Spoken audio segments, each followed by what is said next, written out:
So you're in the process of finishing off your Hexicardigan.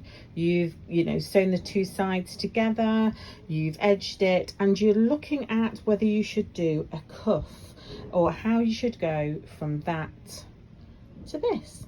Let me show you. So here we go. I've extended my sleeve and we're now going to start thinking about adding the cuff.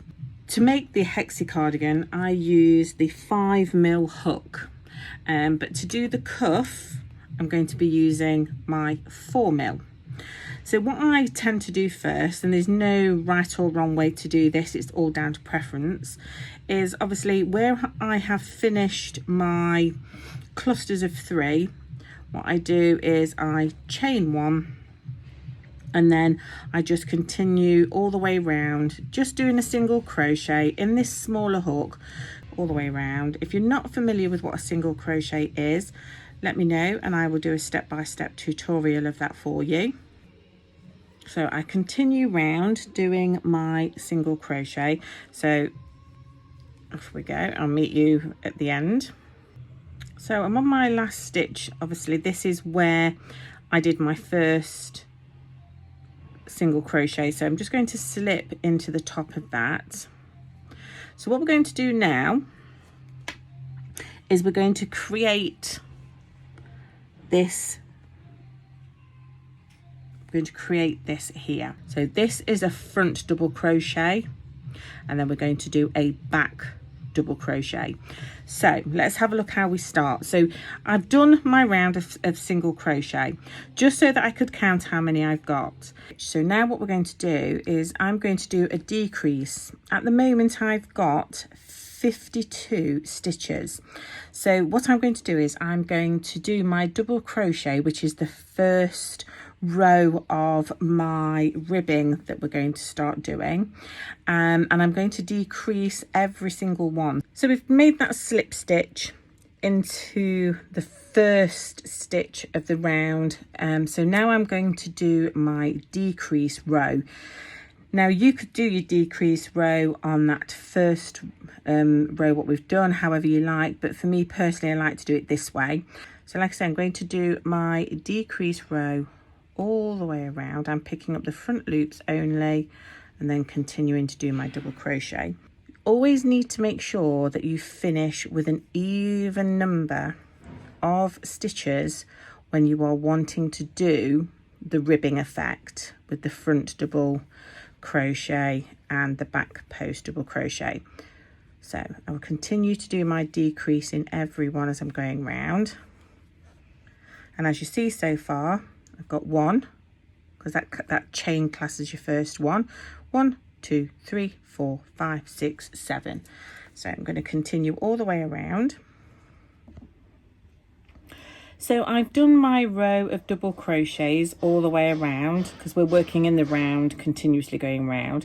So now we're going to start doing our front post double crochet and our back post double crochet to get that cuff design. So I slip stitch into the top of my chain 3, which was my first stitch in the last row. So what we're going to do is we're going to just chain 1, and then I'm going to do my double crochet the front post of this first stitch directly underneath. So what we do is we take our hook and we go in front of the post, wrap over our yarn, pull it through, and then do our double crochet. So that's the front post. Now we're going to do a back post double crochet. So yarn over, and this time when we say the back post, we're going into the back of your work. So you yarn over, pull it through, and then do your stitch as normal, your double crochet. So I don't know whether you can see already how it's forming. So this is the front post and this is the back post.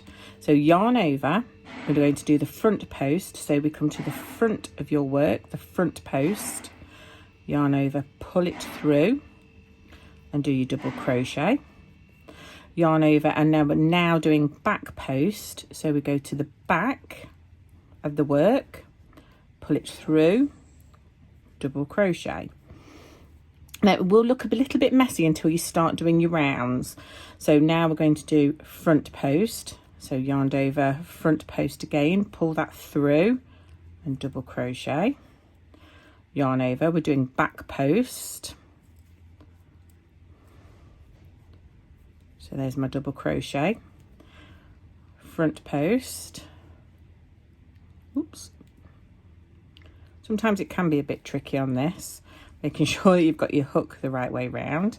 So double crochet, back post again, so you're going to go around the back of the post,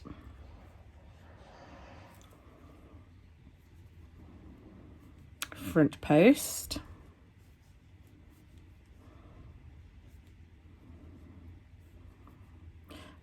back post,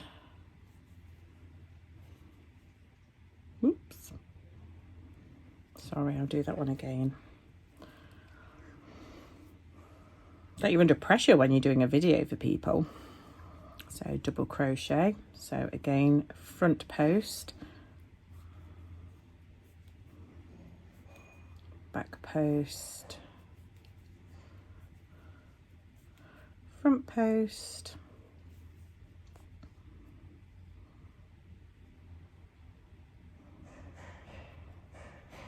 sorry I caught the bottom stitch in that, back post.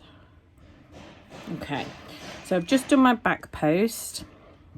I'm going to do another front post, and because I've ended on that even number, my last one is going to be the back post,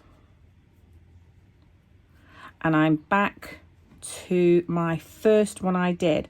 So in that chain one that we did, just slip stitch into the top of that. Okay, and there you can see you've done one row. Will look better. Okay, it doesn't look really nice when you start it, but yeah, trust in the process. It's one of those. So chain one, go in with a front double crochet, so pull it through and then do your double crochet, yarn over, back post,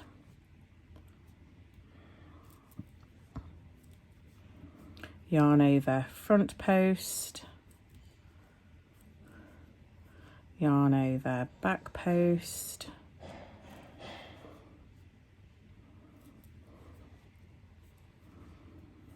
yarn over, front post. As you can see now, it's starting to show the ribbing. So this is your front post, this is your back post, front, back, front. Okay, so we continue that all the way around again. Now, the more rows you do of this pattern, the tighter your cuff becomes and more tapered in. So let me just quickly show you on the other cuff. So I did 10 rows on this cuff, so you can see the more rows you do, it does taper in.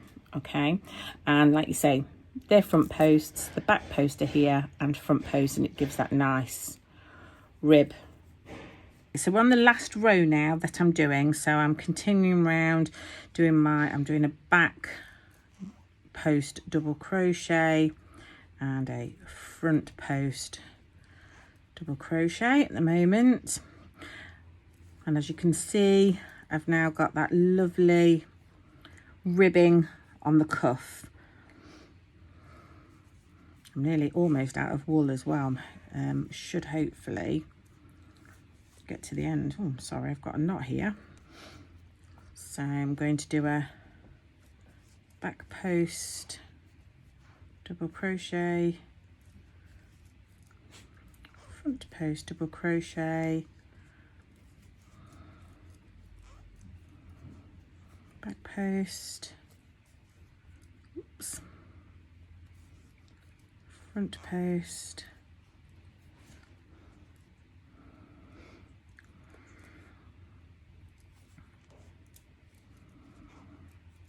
the more you do it, the more practice you get. the better you get at crocheting. It is one of those things, you know, even if you did want to try this stitch on a little bit of you know, kind of a sample bit of material, just like you say, if you was doing, start off with your foundation stitches and do some double crochets to have a practice with, just make sure that you've got that even number. Does need to be an even number in a row to do it and to make this cuff effect. So I'm nearly at the end of the row, or should I say the end of the round. We're not working in rows, we're working in rounds with this cuff on the sleeve.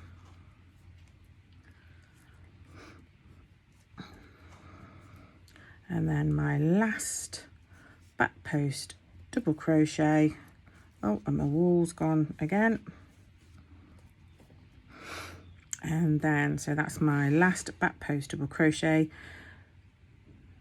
slip stitch into the top of that, chain 1, and that's it done. So I'm going to finish it off. So I'm going to snip a bit of this off because I don't need it all. Snip it off and fasten it off, and then what I'm going to do is I'm just going to weave this end in. I'm just going to thread this end in now. Okay, so I won't catch my thread in on the outside of the cardigan. I'll just turn the cuff onto the inside, and what I tend to do is this back post here, I tend to run my stitch up and down there, my yarn up and down there a few times, catching in different threads. Don't pull too tight that it's going to pull your work, but then I come back on myself trying to catch some different strands. Then I go again, different strands if you can.